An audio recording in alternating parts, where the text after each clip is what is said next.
1917 को इलाहाबाद में एक लड़की पैदा हुई जिसका नाम रखा गया इंदिरा प्रियदर्शनी नेहरू। वो एक ऐसे परिवार में पैदा हुई जहां देश की आज़ादी की लड़ाई चल रही थी। उनके पिता जवाहरलाल नेहरू और दादा मोतीलाल नेहरू फ्रीडम मूवमेंट के बड़े लीडर्स थे। बचपन से ही इंदिरा ने पुलिस रेड्स, जेल और पॉलिटिकल मीटिंग्स देखी। स्कूल की पढ़ाई इंडिया और बाद में इंग्लैंड में हुई।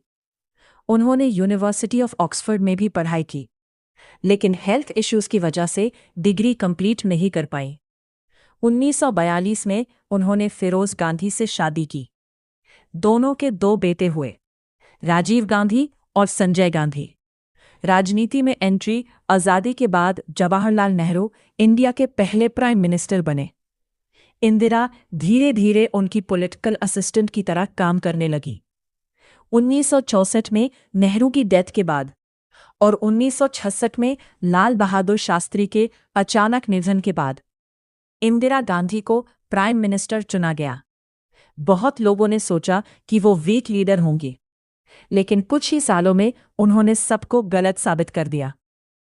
1971 के इलेक्शन में उनका स्लोगन था गरीबी हटाओ। इस स्लोगन ने उन्हें जबरदस्त जीत दिलाई। उन्होंने बैंक्स का नेशनलाइजेशन किया और राजा महाराजाओं को मिलने वाला प्रिवी पर्स खत्म कर दिया। गरीबों के लिए कई वेलफेयर पॉलिसीज शुरू की गई। 1971 की जंग 1971 में पाकिस्तान के साथ युद्ध हुआ। इंडिया ने ईस्ट पाकिस्तान की मदद की और सिर्फ 13 दिन में पाकिस्तान की सेना ने सरेंडर कर दिया। इसके बाद नया देश बांग्लादेश बना।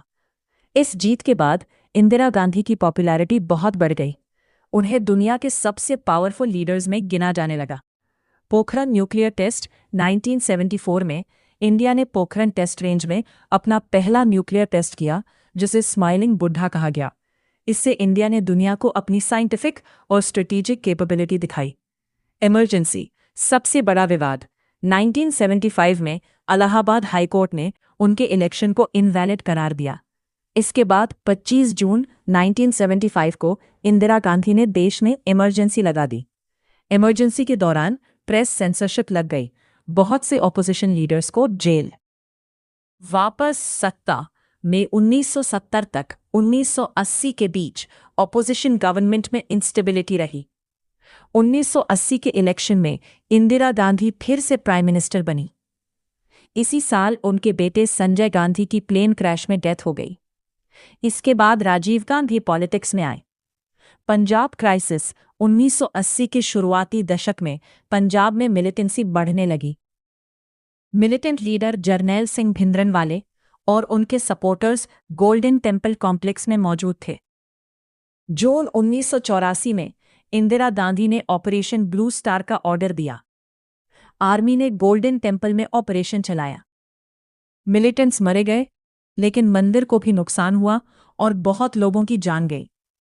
इस ऑपरेशन से दुनिया भर के कई सिख समुदाय में गहरी नाराजगी हुई।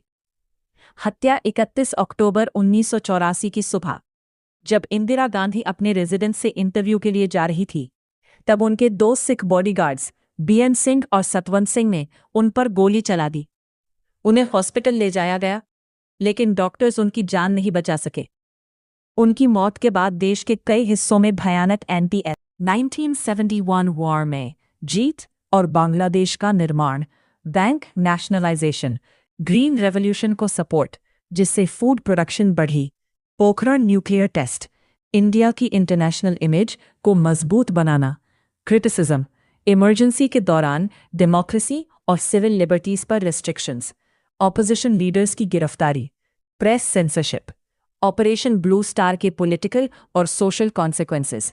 अंतिम सोच इंदिरा गांधी ने कभी कहा था, every new experience brings its own maturity and a greater clarity of vision. कुछ लोग उन्हें भारत की सबसे मजबूत प्राइम मिनिस्टर मानते हैं, जबकि कुछ लोग इमरजेंसी की वजह से उनकी सबसे ज्यादा आलोचना करते हैं। लेकिन इस बात पर लगभग सब सहमत है कि उन्होंने भारत की राजनीति और इतिहास पर गहरा और दीर्घकालिक प्रभाव छोड़ा।